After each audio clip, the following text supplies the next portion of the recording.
Hello and welcome back. And that's right, today I decided to talk about a subject that I'm fairly certain that's either going to annoy half of you or the other half of you are not even going to watch. And that is AI integration on Synology NAS, but official Synology integration of AI with Synology's new AI console. It's been in beta now for well over half a year. I think it was even in 2024, it was still in beta. This is something we learned about originally in 2023 during their Synology event, their solutions exhibition, where we got to see some of the early integration of third-party AI LLM assistant services on Synology's apps. Now, in this video, the applications and services that are supported by Synology's AI console have now been rolled out. They're no longer in beta. They're predominantly the office kind of businessy applications there, early doors. Two main ones, the mail and office suite applications. That we're going to be going through a number of the features and services that are available, but we're also going to be critiquing what is there, the methodology that Synology have used, the security implications, the security implementation and safeguards that have been put in place, and ultimately by the end of what is presumably a very long video, hopefully letting you know just where Synology is at and whether you should engage with this. But before we go any further, we need to talk a little bit about someone that's helped me out for this video. I'm just going to move myself down here on the bottom of the screen. I just want to talk a little bit right now about German Dan. Now, again, I'm not going to give his full name there. He wanted to sort of give a quick nod to the head. He's helped me out a lot with this, with some live server data there in the background, most of which you're not going to see on the video, but I just wanted to give him a huge shout out for his assistance on this video, setting the device up and allowing me to get a lot more practice on some live long-term data on a system. So thanks again. Here's his website linked in the description. He's done a bunch of blogs and articles about Synology. I recommend you check those out. On top of that, I'm sure you've noticed, again, we've got this rather compressed methodology here. I'm trying to go back and forth with a bunch of other kind of work I'm dealing on right now before I take my first holiday in 4 years here on the channel. And as I'm running around, a lot of the setup for this video has had to be done ever so slightly ad hoc here with this Elgato webcam. So apologies for the slightly more compressed nature and perhaps locking at 30 frames for this video and the picture quality and the lighting. So just bear with me. It's really not about me. It's about what is on screen, and I'll remove myself on screen periodically. Finally, it will come as no surprise to anyone that Synology, more so than most of the brands I've ever seen, have integrated a huge amount of background T&C, as well as kind of release notes and detail notes and updates and bug fixes about the implementation of both AI console and its integration with apps and services. I'll link to them below, but alongside detailing exactly what is available across different kinds of AI service on their system, about what's available on their own official pages. But if you go to the release notes for Synology's Office applications, for Spreadsheets, applications and services for different mail applications, services, and all of the different bells and whistles of what it can do. It's all linked below, and it gives you some idea on an analytical level what exactly it can and cannot do. And with regards to the security aspect, something we're going to go into in a little bit more detail shortly, they've got a whole breakdown about what Synology does, how it handles the data, how it hands the data over, or at the very least the exchanges of requests with the API keys, and just what is being done on the Synology, but more importantly what is not being done on the Synology is broken down on their own disclaimer here on their pages. I strongly recommend checking that out before you go down any road of implementing any of these on your own live data there. Most of the data I'm going to be using in today's video is stuff that I've concocted for this, or stuff that I've created especially for this video, or even old documentation. Look out for the DSM-4 one later on. But let's crack on with the main issue Synology are always going to have with AI on their systems. Now, Synology were always going to have a rough time integrating AI on their platform. Now, the biggest reason for that is, of course, that when people move away from cloud services, which these days are inundated with AI-supported add-ons and AI back-end services, most users want to move their data away from those services so their data is under their control on a local level, or at the very least that they know they're the only ones that have full control over it. And integrating AI services into a NAS, particularly the way that Synology have done it, is going to raise eyebrows. What do I mean by that? Well, as touched on earlier on the introduction, rather than a locally deployed AI, so that isn't an AI that's running purely on the system, you are connecting with third-party AI services. Again, if we go through to the application itself, let's open it up on here, it'll make a lot more sense. You can go ahead and add connection via an API, which is effectively an encrypted secure tunnel, an an authentication with an existing service. So for example, if I go into the service provider, we can see that OpenAI, Google's AI server, Azure, Amazon Bedrock, these are all available in there. And then when you select the one that you want to use, you enter your API key, select which generative model which you are presumably have access to, that you're going to be utilizing to handle the API calls for back and forth with the information at the generative content. Again, all text-based. I saw no examples of generative image-based content. And then the output is displayed on your Synology NAS. Now, again, the reason it's such a tightrope for Synology is because you've got half the audience that the minute they hear, and I'm sure some of you watching this are going to hear the word AI on a NAS and go, no, I want nothing to do with it. No, get it off my system. I don't like the idea of that. It's not secure. It's not a level of control I'm happy with. And you've got the other half of the audience that either utilize AI domestically or use AI using third-party services for their mail, third-party services for other parts of their business or home life, and actually quite like the benefits it can provide in terms of time and efficiency there. So Synology need to move with a growing trend and a wave, particularly given they have a large spec of business engagement, and at the same time they've got to make sure they integrate in a way that doesn't alienate a lot of people. Now, again, whether you think they've done it right, it's really going to come up to how you feel about AI having access to your NAS and how encrypted it is and just how much you trust a third-party service. There are bells and whistles that you can integrate. We'll go through some of the customization shortly. But for example, de-identification can be implemented there with how data is being transmitted back and forth.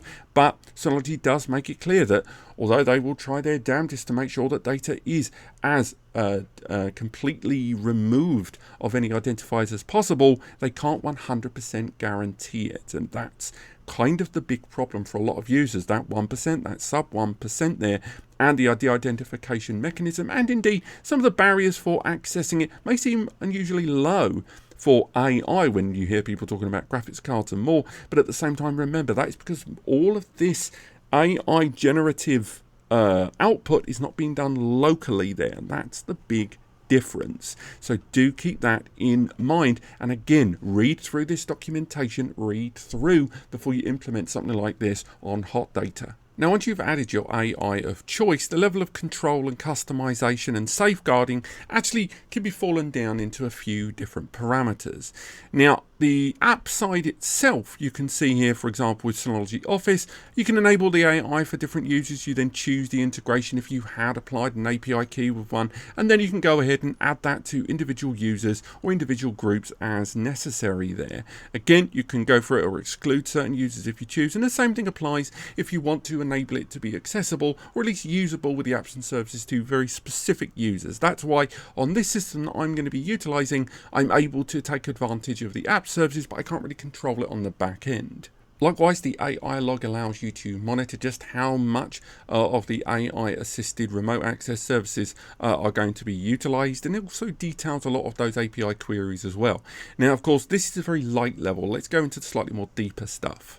So for a start, you can see here on screen, you do have the option there to add certain de-identified information if it comes up either in email form, in some of the textual documentation that you're using there. For example, tax-based information there, Bitcoin wallet information, bank, general information, NHS stuff for the UK. I do think they could stand to add a lot more parameters than this, and I'm sure configuration of customized ones is going to, stopgap the middle, and maybe obviously the language differentials between them, having some of those identifiers all in place are going to be good, but still nonetheless the options are there. But I do think the options for customization and adding your own filters could stand to be a little bit more exhaustive. But ultimately, that's half the battle of integrating AI on a NAS. Knowing that your data is safe, Synology are saying that they can do as much as they can, up to and, including what they cover in their T&C there. But what about the actual implementation? What about the usability? What about the actual day-to-day usage? Let's break down into how AI is utilized within each of the platforms included with AI Admin Console access. So let's dig into the real world capabilities of what this AI console can do for the Synology applications it covers. So I'm just going to very quickly remove myself here from the screen because we're going to need all the screen we can. Here I am. This is on Dan's machine. And as we can see on here, I do not have full access to the configuration there. I can't change the parameters of the AI, just like any, a sub account that you create on a Synology NAS. You can set it so that that user can't do any of the configuration themselves. You can give them a limited amount of control. As you can see here, he's allowed me access as a user, a little bit of overhead there in terms of Mail Plus, but he could rescind that if he wanted to. Now, if we go in, we've got Synology Drive here. Let's open it up in its own tab. And I've already uploaded a lot of data onto this machine already in a test folder. We'll be going through some of that shortly. And on top of that, we do have access to a bunch of different apps. So let's open up a bunch of them just to give you some idea about which applications can and cannot utilize these services. So we get Mail Plus open there as well. We'll have a look. We've got Synology Drive opening there. Why not? Let's have a look at Text Editor. Get those all lined up. Let's have a bit of a play. Straight away, text editor, no access from what I can see there. On top of that, if we make our way into, say, File Station may have been one of the areas where AI integration, or at least AI analysis as an assistant, could have been quite helpful there in terms of analysing space, duplication, that sort of thing. And some of these are services that are built into Synology's platform, of course, but they're not here for me to see in there. Now, we go into the applications that they themselves do highlight are part of the Synology AI package there, because again, they're not over promising. They are saying this is what it does. And if we go in again, we can remove contacts there, we can remove the calendar from there, and we can go into the mail manager here. So I've got my email here, and I've set up to send 3 emails to it. We can look at this one here. This is a fairly bog standard email here. I generated this on the sly. This isn't a real email, so don't worry, any information on here isn't true. This is trying to pay a tax bill with fruits, nuts and acorns. And as you can see at the top left of the screen here, we've got our AI summary. So from here, we can create a brief that will then give us a summary of what this email contains. So again, just letting us know I'm trying to barter £100,000 tax bill in a very unconventional way. It's not a huge amount of information there, so of course we can go into a more detailed summary, which allows us to find out a lot more information about what this is covering. And again, this is a, I would say, slightly above average lengthy email that I'm using. So again, the summary there, something in the middle would have been nice, but again, we can't overly critique them for that. So next steps, it'll allow us to prepare a response to this email, and hopefully this will give us some ideas. So from there, what we can do is you can see AI generated content inaccuracies subject to copyright, etc. But the reply there, it's not built into the reply, the AI. So of course, we click reply and we can crack on with that. We've got the response here that's going to be generated, and as you can see, you've got smart reply, but more importantly, we've got help me write. So here we can go for create a polite refusal and insistence that payment is needed. Apologies for the terrible typing and typos. I'm using a keyboard, kind of a poor setup here, but as you can see, it's created that, and we can modify that, make it shorter, make it longer. If we go for it there, so it will generate a brand new longer comment there. And again, those of you that have used AI, Copilot, etc. with your own mail service appliance, this isn't going to be, a whole new world there. But it's nice to have a feature like this on Synology's own in-house agent here. I just, once again, and you're going to hear it time and time again in this video, I wish they were using their own local AI service. Again, carrying on, we can make it sound more casual, make it sound more formal, translate it into different languages there. So let's go for translating it into German. Let's zoom in a little bit there. Get it translated into German, and what we'll do is we'll elongate it. So we're just going to make it run through hoops a little bit here. And again, remember, these API calls are taking place remotely with the connected AI service there. So we make it even longer. We'll make it more formal. And then from there, we'll translate it back to English to have some idea about what's being created there. Again, they're not reinventing the wheel here. This is services that people have access to. We make it there, make it sound more formal. I'm just going to fast forward. translating it now to English, and then from there we can just see what exactly it has created. So again, as you can see, it is creating an email for us there. It's allowed me to respond in a fairly lengthy way to that email that I've received. We can regenerate it if we're not happy with it there. If you want to make amendments, so for here, so add an offer of paying with balloons. And you can see I've done a terrible typo there, but it doesn't matter because it's still able to justify, not justify it, to understand what I'm trying to say there. So as you can see now, it is, oh, I say that, it's gone for balloon.js. Presumably it thinks it's some sort of cryptocurrency, who knows. But apart from that, we're at least able to see that it is taking some of these AI commands for the LLM to do its work. And then from there, we can just insert it into the email there, and I can fire that off as a reply. Now, if we go to one of the other emails within the mail agent here, so we'll go back into the inbox. We're going to zoom out a little bit there. Going to the why I missed an interview. I just came up with a random email that effectively said they missed an interview due to all manner of issues along the way. And then so from there, again, we've got the AI summarizing options there. We can go and click reply and have a little look about what else we can do. Because the AI integration there, one of the things that's kind of disappointed, if I put on there just the word no, and then from there, help me write, we can go ahead and say, make a negative response to this, declining a follow-up interview. Again, little typo there. I'm just going to leave that in. And as you can see, it's creating a negative response there that we can play with. Now, the AI option is actually here on that top bar. Presumably, I would have had to have typed more than this in order to take advantage of the AI services there. So again, same modifications, changes there, so we'll just make that a touch longer. It's, again, a few years ago when this was first being revealed. I think it was 2023 when Synology showed this at their own private event. This was interesting, but the issue now is we've expected a great deal more from AI services now, and it's just, this feels quite standard in what it is offering there. So again, we've got this here. We can highlight a lot of this text here. We don't have contextual write options, but then I'm not using a client tool, so presumably it will be baked into the client tool. And from there, we can look at the AI writer to expand things a little bit.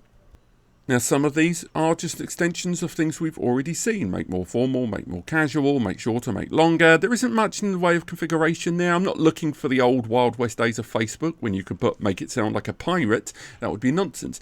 But, you know, checking grammar's not that terrible. Improve the writing. So if we just click improve writing, I kind of hope there'd be a little bit more understanding of what exactly it is improving upon. So as you can see, that's really it. We've got the same options of make shorter, longer, etc. But again, going in, help me write, I could put on here something probably a little bit more customizable. So again, compose this like a pirate. By the way, I don't suggest you ever do this, you'll lose your job. But it's nice to know that that level of configuration there is at the very least accessible. And I just wonder how long it will be before Synology integrate perhaps slightly more configurable options, or at the very least options where, other than formal, casual, where you could add a few more parameters in there, more corporate perhaps there, or more personal, familiar, that sort of thing.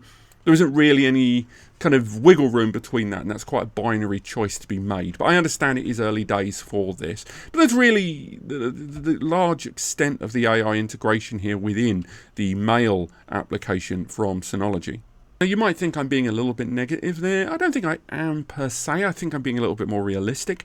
I use a lot of AI services, as we covered earlier on, and I will say that although these are fair and well if you're running a pure Synology mail server setup for you and your colleagues, professional colleagues, maybe even friends and family, I think it's nice to have these options, given they're so well integrated into the likes of Gmail and, you know, Outlook and stuff like that now. But still, it is fairly a rudimentary integration of these services in 2025 compared with some of the options in the market. And obviously, because we're using that remote access API calls in order to do this, it's not really one thing or the other in terms of localized AI deployment or experience the full depth of AI assistant integration into your email on a day-to-day basis. So next up, we can make our way into Synology Drive and have a look about just exactly how Synology's AI console integrates into the rest of the Synology Office collaboration suite there. There isn't any direct integration into Synology Drive per se, but it is built into the individual Office applications. As you can see there isn't really any integration there of the AI controls. Just to double check that you know that's not there. But for example, if we go into the history of WD, that's what I was going to show you. So this, for example, is a script that I was utilizing for a video I think a couple of years ago at this point, where I was talking about Synology, WD Red 10-year anniversary. Let's import that into Synology Office to see just how the chat integration goes down in terms of a Word document here, or Synology Office's Word documentation there. So as you can see, we can translate the entire document. Again, a lot of that's going to be done with the AI services. It is in English kind of massively, so we're not going to worry about translation for now. As you can see, the AI assistant integration is right there. Now we can right click, and also we've got the native, and that's in the web browser as well, native AI integration there as well. So for example, if we open up the side menu there, we can summarize that content very quickly, and it will tell us the entire content here. So it'll let us know just what, as you can see, it outlines a planned video. And again, none of this is integrated. There's no description there. It has learned that utilizing that API call from the connected service there.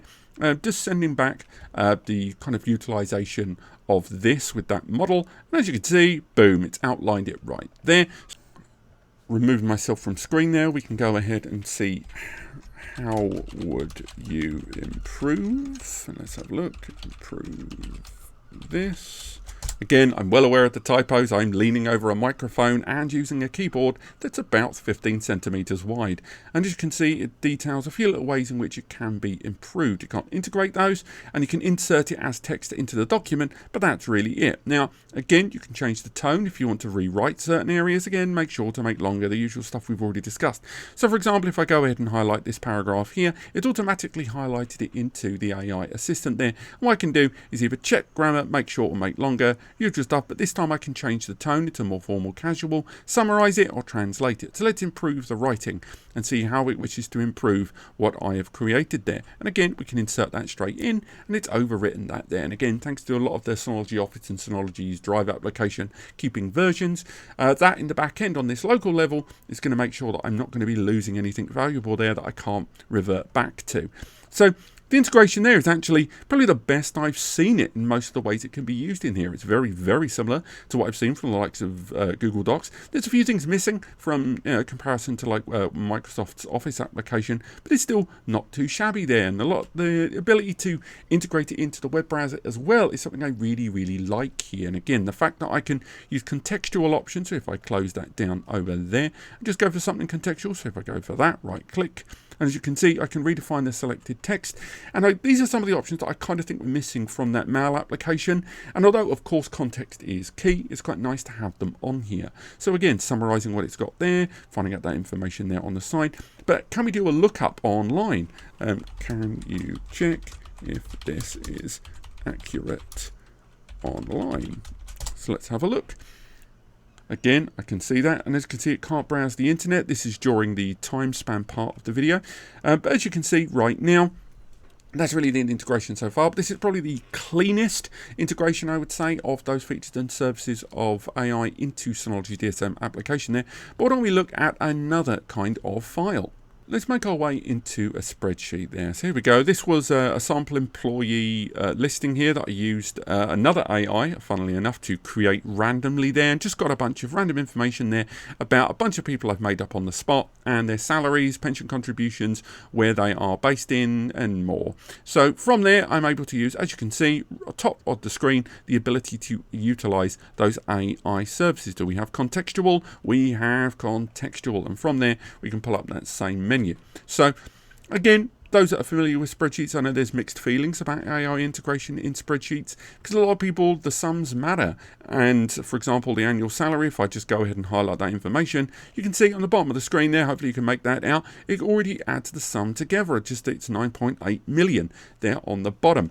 Now, if I right click and go into the AI assistant, what can I do with this information? So as you can see, we've got that information highlighted there. So what if I ask it, what is the total salary output?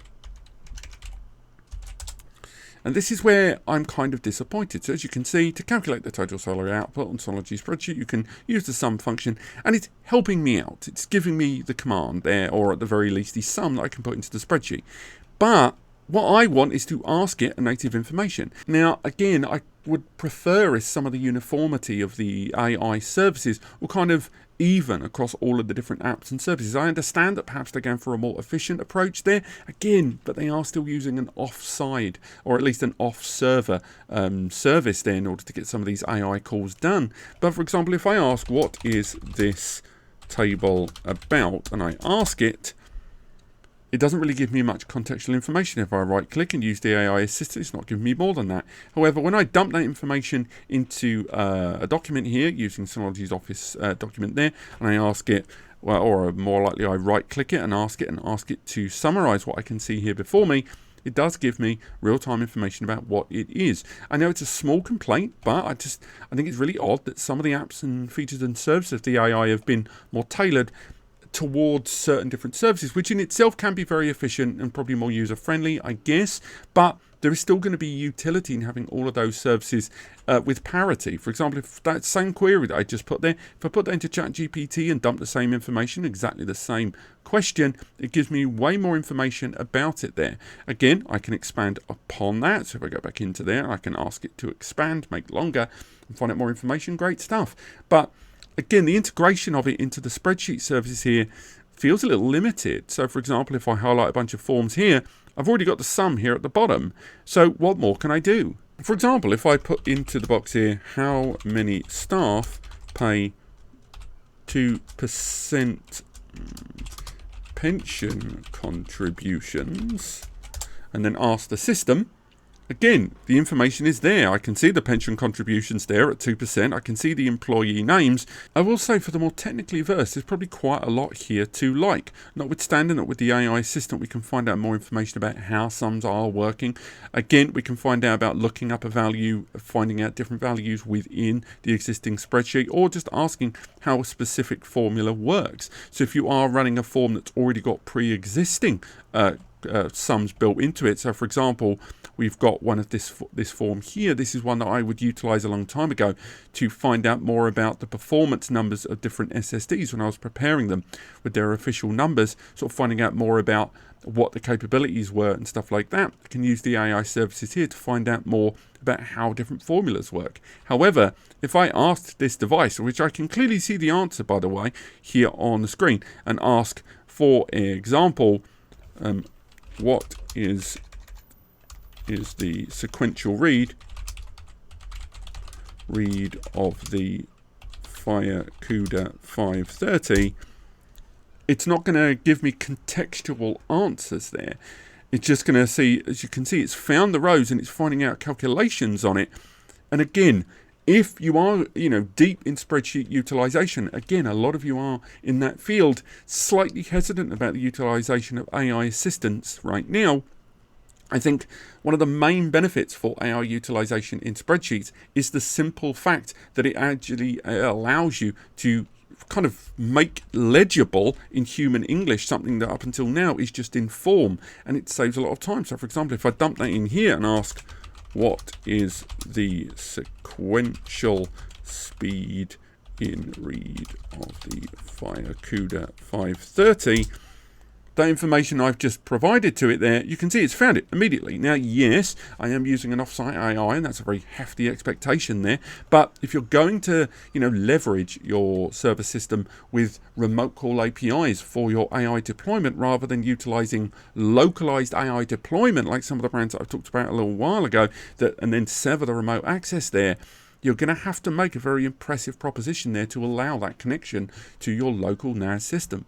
I'm not a heavy spreadsheets user, so I can appreciate that a lot of the features and functionality we're seeing here, and indeed those that are detailed on Synology's own changelog for the AI services, are probably not being appreciated enough by me. And once I do ask it very specific questions regards to sum creation, for example, I've asked it to create sums that show the average take home of tier sales members are another one where I've asked the system to calculate for me the combined salary of third tier sales members. If I ask for sum outputs, it is giving me the sum breakdown there for me to use. What I'm saying is that the AI integration in spreadsheet utilization here, it needs to be more than that. It needs to be able to give me some of the feature set that I am seeing here more and more in some of the more textual based stuff, when right now existing AI LLM services on the internet right now allow you to take this information and package it in a more verbal way and get real human answers out of it. I understand there are security concerns as well as an overhead on the localized system to get the job done. But if Synology are integrating AI services in this way on these very secure services, and indeed they do provide a lot of control and customization on the way the AI has access into what it has access, as well as some of the censoring of information at your regard, your discretion. But still, I think this is half the job of the way the AI integration has taken place. It's not near, for me, as well integrated as it seemed to be on the document. Next up, let's look at the integration of PowerPoint presentations, or PPTX, support here in Synology's application. We're going to go for this DSM-4 training document here that I found online. This is one of Synology's older PowerPoint presentations here that breaks down DSM-4. So again, we're looking at 2012. 13 years, don't think too hard about that. And once again, we can right click, we have got that contextual AI assistant there built into the right, or at the top of the screen, we've got the AI integration as well. So for example, if we look at this here, this is part of the documentation there for that presentation. We can highlight it there, right click, and we can refine that text just like we saw in the documentation. Improve the writing, check the grammar, make it shorter, longer, change that tone, summarize it overall, and translate it into different languages. And of course, there are predefined options there built into the AI assistant there. So for example, we can generate that slideshow presentation there. So it's analyzed what exactly is going on within that, and it's created a lot of the verbal there, which we can then utilize if we were to provide this DSM 4.0 overview there on this presentation. Again, make it longer, translate, make it to German. It's all accessible there. And therefore, this is happening outside of the original PowerPoint presentation rather than editing that PPTX there. Again, nice enough stuff. If we scroll along there, apps are now packages. Let's fast forward down to something a little bit more wordy. Let's go for that one down there. And we can go ahead, if we choose to, go for the AI assistant. But we haven't got that contextual kind of hover over option we saw there with the mail client. For example, if we go for that there, we can ask it to reference the current file, and we could even pull further information from other documentation there on the system, which is, not too shabby there. I quite like that option to be built in.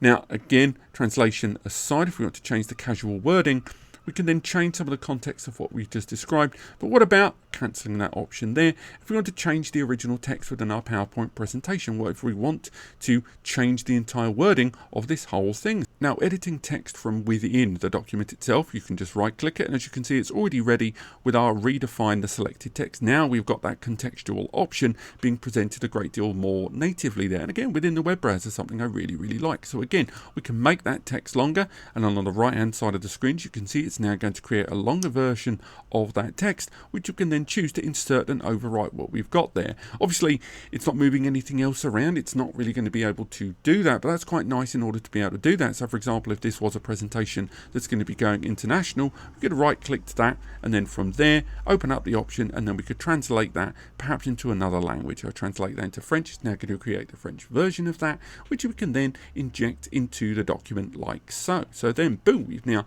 changed that. I can definitely see utility there. And when it comes to a lot of PowerPoint presentations, if you ignore this 2012 one here, I do think there's a lot of utility, and I think there are going to be users that are going to take advantage of it. I don't really know how many users take advantage of PPTX file management on their Synology system, how many of them have moved away from Windows PowerPoint and stuff like that. And, how many people are locked in purely on Synology's very own ecosystem of Office applications there. But still, nonetheless, I like the way it's integrated there within the PowerPoint presentation. And I would argue they could have done it a lot worse there. And it's, everything feels quite native. Ultimately, although this is still something that's only just came out of the beta stages, it still doesn't feel quite finished yet. In Synology's defense, we have to at least acknowledge that they are having to tightrope a particularly difficult line here between users that want absolutely nothing to do with AI integration in their own local data. One of the main reasons they buy a Synology is to move data away from someone else's server having any level of access, even on the infinitesimal level, to their data. And at the same time, they've got to deal with there are users that are seeing the utility, seeing the time and energy efficiency benefits of local AI and remote LLM AI deployment on the likes of Microsoft, from the likes of Google, and even Apple services, and having to acknowledge that they have to appease that audience too. I understand it is difficult to manage these two expectations comfortably. Nevertheless, there are local AI deployed services on other NAS systems right now. Even QNAP themselves are integrating local AI deployment on a much larger level with graphics card implementation, as well as integrating the benefits of AI assistance in a lot of their apps and services on a local level for quite a long time. You could look at the likes of some of their surveillance stuff that they're able to do, and some of their Q filing, Q search, that kind of stuff, that have a level of AI utilization using local resources there. Something Synology have seemingly offset the workload to these third-party utilizations. Also, we have to acknowledge, as mentioned earlier in the video, that this is something that Synology rolled out in 2023 at one of their events. The first time I saw it was summer 2023, and now we are in summer 2025.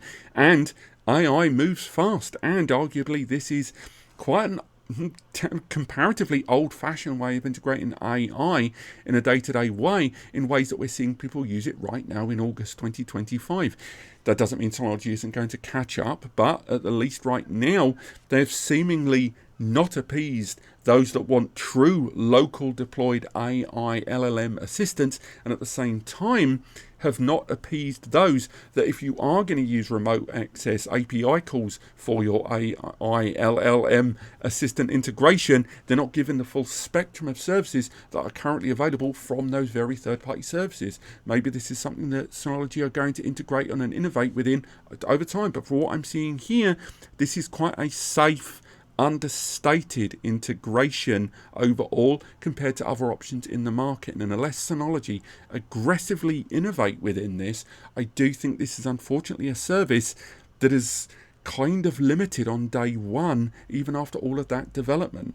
I really hope to see them do more in this, and perhaps take a step back and look at why people want to use these services, and definitely how these services could be deployed more locally, and definitely in better, more utilization within the world of NAS, not just in file access services like we're seeing here on screen. And you might hear all that and think that's just Robbie pulling sentences out of his arse. Hear me out.